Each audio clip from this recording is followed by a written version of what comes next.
ஹாலி முஹிப்பின் ஒரு காதலனை போல ஒரு அன்பாளனை போல லா யக்பலு இல்லா மஹ்பூபன் வாஹிதா ஒரே நேசனை மட்டும்தான் அவன் ஏற்றுக்கொள்வான்.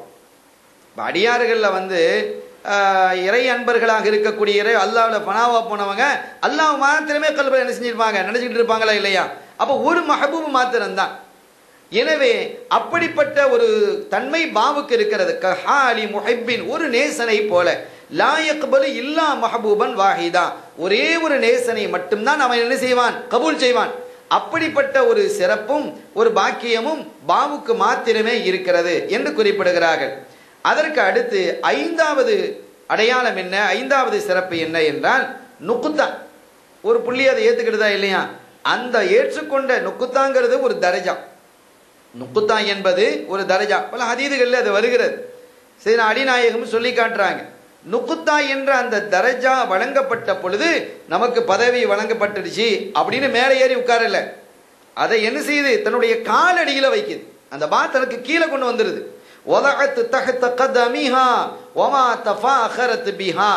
அந்த பா அந்த நுக்தா என்ற தரஜாவை தனக்கு கீழே கொண்டு வந்து விடுகிறதே அன்றி அது என்ன செய்யல, பெருமை அடிக்கவில்லை. இப்படிப்பட்ட ஒரு சிறப்பு பாவுக்கு இருக்கிறது. இன்னல் அலிஃப் ஆறாவது காரணத்தை சொல்லும் பொழுது இன்னல் அலிஃப் ஹர்ஃபுல் இல்லா பிஹிலாஃபில் பா.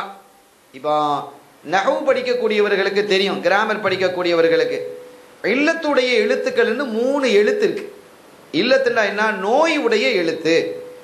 நோய் உடைய எழுத்து என்று 3 எழுத்துக்கள் இருக்கிறது.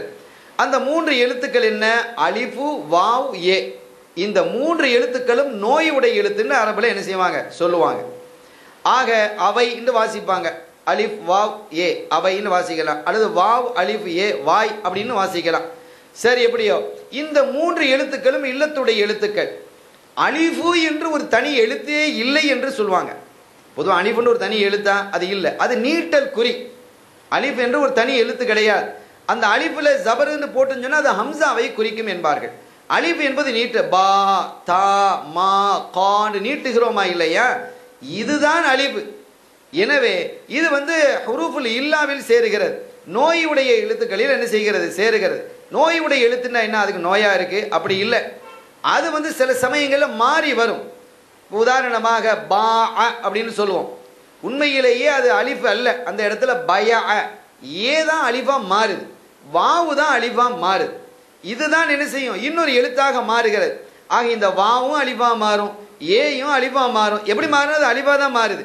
எனவே இவைகளுக்குள்ள இந்த மாற்றம் நிகழ்வதின் காரணத்தினால் இன்னும் சில காரணங்கள் இருக்குது, நஹவுல சொல்லுவாங்க. அந்த வகையில் இருப்பதால் இதை இலக்கணவாதிகள் என்ன செய்கிறார்கள், ஹுரூஃபுல் இல்லா நோயுடைய எழுத்துக்களில இதை என்ன செய்யறாங்க, இதை போய் சேர்க்கிறாங்க. இது ஆனால் பா அப்படி அல்ல, பா அப்படியா இல்லை. எனவே இது நோயுடைய எழுத்துக்களில் சேர்கிறது. அடுத்து என்னவென்று சொன்னால் அலிஃப் இருக்கு பாருங்க, அந்த அலிஃபோட பே தொடராது, ஆனா பேயை அலிஃபு தொடரும். அலிஃபோடு சேர்த்து பே எழுத முடியுமா, அலிஃபு அதோடு சேர்த்து பே எழுத முடியாது. ஆனா பேயோடு சேர்த்து அலிஃபை எழுத முடியும். அப்ப அது மத்துபூ. பே என்னது, மத்துபூ. அலிஃபு தாபிய. உதாரணமா இமாம் மாமூமு மாதிரி. அப்ப பா இமாமா இருக்கு, அது தொடரப்படுகிறது மத்துபூ. அலிஃபு தொடருகிறது மாமூம் மாதிரி.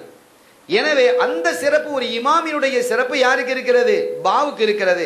பா என்பது மத்துபூஆகவும் அலிஃபு என்பது தாபியாகவும் இருக்கிறது.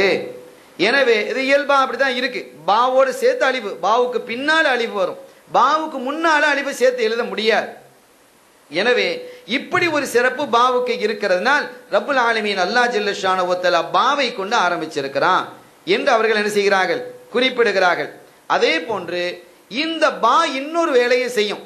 அது ஆமில், அது வேலை செய்யக்கூடிய ஒரு விஷயம். அலிஃப் அப்படி வேலை செய்யாது, இது வேலை செய்யும். உதாரணமாக கலமுன், அல் கலமு பேனா அப்படின்னு சொன்னோன்னு வைங்க, இந்த பாவை சேர்த்துட்டாக வில் கலமி மீற ஆக்கிடுது. அதே மாதிரி கை இருக்குது, அல் எது வில் எதி கையை கொண்டு எழுதினேன், கதப்து பில் எதி எதுண்டுங்கிறது எப்படி ஆயிடுது, எதீண்டு ஆயிடுது.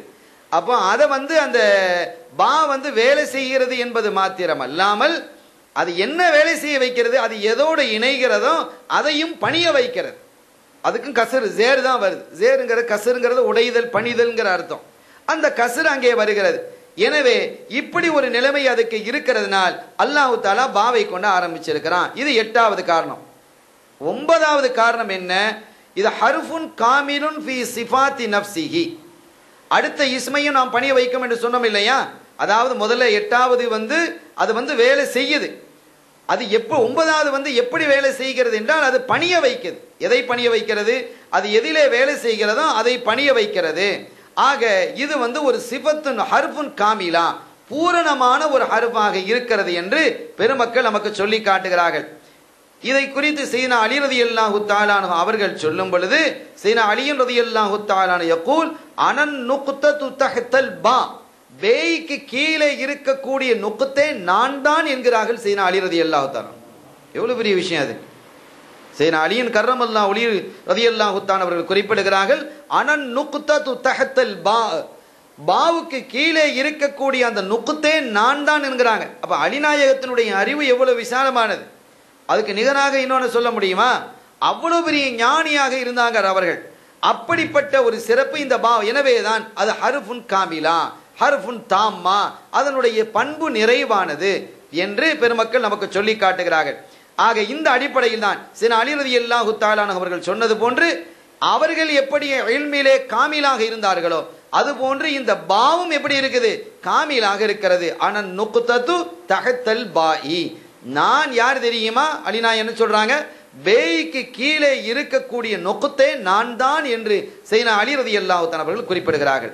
ஆக இவைகளிலிருந்து நமக்கு என்ன புரிகிறது? பா ஒரு ஹர்ஃபுன் தாம், அது பூரணமான ஒரு எழுத்து என்று தெரிய வருகிறது. 10வது காரணம் ஷஃபவியுன், 2 உதடுகளாலும் அது உச்சரிக்கப்படக்கூடியது. ஷஃபவியுன் அவ்வளவு மானத்தக பிஹில் இன்சான், முதலாவதாக மனிதன் மொழிந்ததும் இதுதான். இது நேத்து நம்ம சொன்னோம். இந்த 10ல 2 நேத்து நம்ம சொல்லி இருக்கிறோம், இன்னைக்கு 10ஐ நம்ம சொல்லி இருக்கிறோம். அவ்வளவு மானத்தக பிஹில் இன்சான், மனிதன் முதலாவதாக மொழிந்தது பலா என்று மொழிந்தான் இல்லையா? அது அங்க பாதா வந்திருக்கிறது. எனவே அது உதடுகள் 2 உதடுகளும் சேர்ந்து உச்சரிக்கக்கூடிய ஒன்று. எனவே அதுக்கு ஷஃபவி என்று அதற்கு ஒரு பெயர் வந்தது. இப்படி 10 சிறப்புகள் இருப்பதின் காரணத்தினால் அல்லாஹு தஆலா பாவை கொண்டு என்ன செஞ்சிருக்கிறான்? ஆரம்பித்திருக்கிறான். இனி பிஸ்மியினுடைய சிறப்புகள் நிறைய இருக்கு. பிஸ்மியிலே அதுக்கு அடுத்து அல்லாஹ் என்ற திருநாமம் இருக்கிறது. இதை நேற்று சொன்ன அது இஸ்முல் ஆலம் என்று குறிப்பிட்டோம். பொதுவாக இஸ்முல் ஆலத்தினுடைய சிறப்புகள் என்ன என்றால், ஃபயின் சஅல சாயினுன், யாராவது கேட்டால், வைதா சஅல பிஹி அஅதா, அல்லாஹ் வைதா துஅய வைதா இன் துஅயல்லாஹு பிஹி அஜாபா, அல்லாஹு தஆலாவிடத்தில் பிரார்த்திக்கப்பட்டால் அவன் பதிலளிப்பான், கேட்டால் கொடுப்பான் என்று ஹதீதுகள் நிறைய இருக்கிறது. அந்த வகையில ஃபயின் சஅல சாயினுன், ஒருத்தன் கேட்கிறான் அல்லாஹ்விடத்தில், என்ன செய்யறான்? அல்லாஹ் என்ற அந்த இஸ்முல் ஆலத்தை உச்சரித்து அவன் கேட்கிறான். ஆனால் வகால இன்ன மின் ஷர்த்தில் இஸ்மில் அஸமி அன்னஹு இன் துஅயல்லாஹு பிஹி அஜாப, இஸ்முல் ஆலத்துடைய ஷர்த் என்ன தெரியுமா? அதை கொண்டு கேட்டால் அல்லாஹ்விடம் கேட்கப்பட்டால் அவன் பதிலளிக்கணும், அவனிடத்தில் கேட்கப்பட்டால் அவன் பதிலளிக்கணும். வைதா சால பிஹி அஅதா, அல்லாஹ்விடத்திலே அந்த இஸ்முல் ஆலத்தை கொண்டு கேட்டால் அவன் தரணும் என்று சொல்லிட்டு அவங்க சொல்றாங்க அறிஞர்கள், ஃபனஹனு நதுஉ பிஹி வ நஸ்அலு ஃபலம் நரல் இஜாபத ஃபீ அக்ஸரில் அவ்காத், நாமும் அல்லாஹ்விடத்தில் வேண்டோம், அல்லாஹ்விடத்தில் கேட்கிறோம், துஆ செய்றோம், ஆனால் அநேகமான நேரங்களில் அது கபூல் செய்யப்படவில்லையே. அல்லாஹ்வே நோயை நீக்குன்னு இஸ்முல் ஆல வச்சு கேட்கிறோம், நோய் நீக்கப்படுதா? கஷ்டத்தை நீக்கு, கடனை போக்கிவிடு, துன்பத்தை போக்கிவிடு, மனக்கவலையை நோக்கிவிடு, சஞ்சலத்தை போக்கிவிடு என்று எவ்வளவு கேட்கிறோம். பரக்கத்தை தான், வியாபாரத்தில் நல்ல லாபத்தை தான், அபிவிருத்தியை தான், நல்ல ஆபியத்தை தான் என்றெல்லாம் கேட்கிறோமே. அப்படியெல்லாம் கேட்கும் பொழுது ஏதோ ஒரு சில சமயங்கள்ல கபூல் ஆகுது, பெரும்பாலான சமயங்களில் கபூலாகவில்லையே என்று கேட்கப்பட்டால் இன்னலித்துஆஇ ஆதாபன் வ ஷுரூதா, துஆவுக்கு என்று சில ஷர்த்துக்கள் இருக்கிறது, துஆவுக்கு என்று சில ஷர்த்துக்கள் இருக்கிறது, துஆவுக்கு என்று சில ஒழுக்க முறைகள் இருக்கிறது. அந்த ஷர்த்துக்களையும் அந்த ஒழுக்க முறைகளையும் பேணினால்தான் துஆ கபூல் ஆகும். மூசா அலைஹிஸ்ஸலாமுடைய காலத்துல ஒரு மனிதன் அல்லாஹ்விடத்துல விழுந்து விழுந்து துஆ செஞ்சுக்கிட்டே இருந்தான். மூசா அலைஹிஸ்ஸலாம் சொன்னாங்களா அல்லாஹ்விடத்துல, இந்த மனிதன் கெஞ்சி கேட்கறத பார்த்து எனக்கு ரொம்ப ஆச்சரியமா இருக்கு ரப்பே, துஆவை கபூல் செய்யக்கூடிய அந்த பொறுப்பு என்னிடத்தில் இருந்தால் நான் இவனை துஆவை கபூல் செஞ்சிருப்பேன் அப்படின்னு என்ன செஞ்சாங்க சொன்னாங்க. துஆவை கபூல் செய்யக்கூடிய பொறுப்பு என்னிடத்தில் இருக்குமே, ஆனால் இந்த மனிதனுடைய துஆவை நான் கபூல் செய்திருப்பேன் என்று சையதுனா மூசா அலைஹிஸ்ஸலாம் அவர்கள் குறிப்பிட்ட போது, அப்ப அல்லாஹ் சொன்னா, மூசா அலைஹிஸ்ஸலாம், உங்களை விட நான் அருகமா இருக்கிறேன், நான் ரொம்ப கிருபையாளனா இருக்கிறேன். அவனோட துஆவை அங்கீகரிக்கல, எனக்கு என்ன நஷ்டம் இருக்க போகுது? ஆனா அவன் வாய் தான் துஆவை கேட்டுக்கிட்டு இருக்குது, அவனோட கல்பு அவன் வெளியில கட்டி வைத்திருக்கக்கூடிய அந்த ஆட்டு மந்தையில போய் இருக்குது அப்படின்னா. கல்பு இல்ல, கல்பு ஹாதிராக இல்ல, அவன் ஆட்டு மந்தையில நினைச்சுக்கிட்டு இருக்கிறான். என்னையா நினைச்சு கேட்டுக்கிட்டு இருக்கிறான்? வாய் பேசிக்கிட்டு இருக்கு. இப்ப நாம தக்பீர் கட்டி தொழுகிறோம், அல்லாஹ் அக்பர் தொழுகிறோம், ஆட்டோமேட்டிக்கா வாய் என்ன செய்யுது? சூரத்துல் ஃபாத்திஹா ஓதுதா இல்லையா? அல்லாஹ்வுடைய சிந்தனை இருக்கா? பெரும்பாலும் இல்லை. ஆனா என்ன செஞ்சது? நமக்கு பழக்க தோஷத்துல என்ன செஞ்சிடறோம்? ஃபாத்திஹா ஓதுனா ருக்கு, அது ஆட்டோமேட்டிக்கா அப்படி என்ன செஞ்சு பழகி போச்சு. இந்த மாடுகள் இருக்குது, முந்தைய காலங்களில் மாட்டு வண்டியில் என்ன செய்வானோ போவானோ, அந்த ரொம்ப பழகி போயிடும். அதுக்கு இவர் என்ன செய்வார்? இந்த மாட்டு ஓட்டக்கூடியவர் என்ன செய்வார்? அல்லான்னு படுத்துருவார். ராத்திரி நேரத்தில் கீழே விளக்கையும் தொங்க போட்டுக்கிட்டு படுத்துருவார். இந்த வண்டி என்ன செய்யும்? ஆடி ஆடி ஆடி ஆடி போய் அது எங்கே போய் நிற்கணுமோ அங்கே போய் நின்றோம். இந்த அசைவு நின்றதை இவர் முழிப்பார். அப்போ அது பழக்கத்தில் அந்த மாடு என்ன செஞ்சிருது? போய் விடுகிறது. ஆக அந்த வகையிலே அதுபோன்றுதான் நம்முடைய பிரார்த்தனைகளும் துஆக்களும் இருக்கிறதே அன்றி கல்பு ஒன்றி கேட்கப்படுறது இல்லை. அப்ப துஆக்களுக்கு என்று இன்னலி துஆஇ ஆதாபன் வ ஷுரூதா, துஆக்களுக்கு என்று ஆதாபுகள், ஒழுக்க முறைகள், ஷுரூத்து ஷருத்துகள், நிபந்தனைகள் இருக்கிறது. யார் அந்த நிபந்தனைகளையும் அந்த ஷருத்துக்களையும் பேணிக் கொள்கிறாரோ அவருடைய துஆ என்ன செய்யுது? அங்கீகாரமாகுது. அந்த வகையில தான் மூசா அலைஹிஸ்ஸலாம் காலத்தில் உள்ள அந்த மனுஷன் அவன் உளுந்து உளுந்து துஆவை கேட்கிறான். ஆனா மனுஷெல்லாம் எங்க இருக்கு? வெளியில கட்டி வைத்திருக்கக்கூடிய அந்த ஆட்டு மந்தையில் இருக்கு. அது ஓனாயை பிடிச்சிட்டு போயிடக்கூடாது, பாதுகாப்பா இருக்கணுமே, எவனா தூக்கிட்டு போயிடக்கூடாது, இப்படிதான் இருக்கு. நாம இன்னும் பள்ளிவாசலுக்குள்ள வந்து உட்கார்ந்து தொழு இருக்க வந்துடுறோம். அன்னைக்கு புது செருப்பு வாங்கியிருப்போம், நல்ல விலை கூட, நல்ல தோல் செருப்பு ரொம்ப அருமையா இருக்கும், 500 ரூபா கொடுத்து வாங்கியிருப்போம். எப்படி இருக்கும் தொழுகையில? நம்முடைய நிலைமையெல்லாம் செருப்புல தான் இருக்குது. இந்த மாதிரி இருக்கிறதா இல்லையா? இந்த மாதிரி கல்பு வேறு இடத்திற்கு போய் விடுமையானால், தஷாவுலாக ஆகி விடுமையானால், எல்லா இடத்தை விட்டும் ஃபராக் ஆகிடணும். கல்புகள் வந்து என்ன செய்யணும்? எல்லா இடத்தை விட்டு. அதைத்தான் நம்முடைய தரீக்கத்தினுடைய ஷேகுமார்கள் அந்த பண்பாட்டை நமக்கு வளர்த்து தந்தாங்க. திக்ர்களின் மூலமாக இதயத்தை எப்படி ஹாதிராக்குவது, அல்லாஹ்வின் சமூகத்திலே போய் எப்படி நிற்பது என்பதை நமக்கு கற்றுத்தந்தார்கள். ஆக துஆவினுடைய அந்த ஷருத்துக்கள், துஆவினுடைய அந்த ஆதாபுகள் பேணப்படுமையானால் நிச்சயமாக அந்த மனிதனுடைய துஆ கபூலாகிவிடும். ஆக இன்னலி துஆஇ ஆதாபன் வ ஷுரூதா, துஆக்களுக்கு என்று ஆதாபுகளும் ஷருத்துக்களும் இருக்கிறது. ஃபஅவ்வலு ஷராயிதிஹி, அந்த ஷருத்துகளில் ஆதாப் ஒரு பக்கம் இருக்கு. ஷருத்துகள் என்ன? ஆதாப்னு சொன்னா எப்படி கேட்கணும்? எல்லா பக்கமும் நம்ம திரும்பி கேட்கலாம். ஐனமா துவல்லு ஃபதம்ம வஜ்ஹுல்லாஹ், நீங்க எங்க திரும்பி கேட்டாலும் அல்லாஹ் இருக்கிறான். அப்ப கிப்லா பக்கம் இருந்து கேட்டேன்னு அது ஒரு தனி சிறப்பு தானே. அப்ப அது ஒரு ஆதாபுல உட்பட்டது.